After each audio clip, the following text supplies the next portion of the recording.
দেশের চলমান রাজনৈতিক পরিস্থিতি নিয়ে আলোচনা করতে পুরানা পল্টনে বৈঠকে বসেন বিএনপির মহাসচিব মির্জা ফখরুল ইসলাম আলমগীর ও ইসলামী আন্দোলনের একটি প্রতিনিধি দল।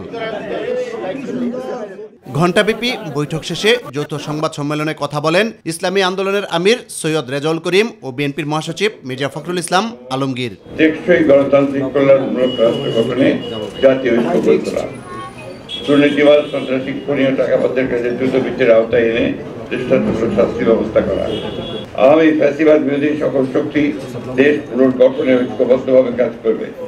ফ্যাসিবাদ বিরোধী শক্তিগুলো আগামী একে অপরের বিরুদ্ধে আঘাত করে কথা বলবে না।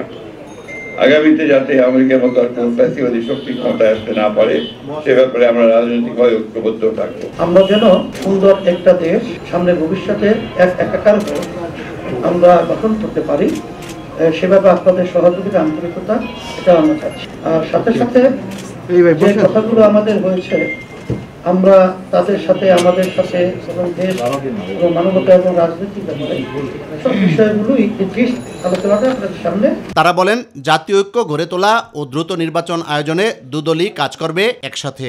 ন্যূনতম প্রয়োজনীয় সংস্কার শেষ করে দ্রুত সময়ের মধ্যে সুষ্ঠু গ্রহণযোগ্য নির্বাচনের ব্যবস্থা করা। দ্রুত সময় আমরা সেখানে শব্দটা ব্যবহার করেছি, খুব বেশি সময়টা না নিয়ে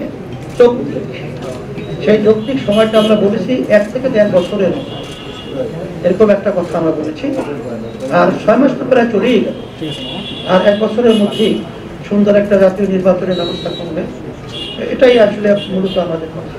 ইউসুফ আলী, মাই টিভি, ঢাকা। দেখেছেন আমাদের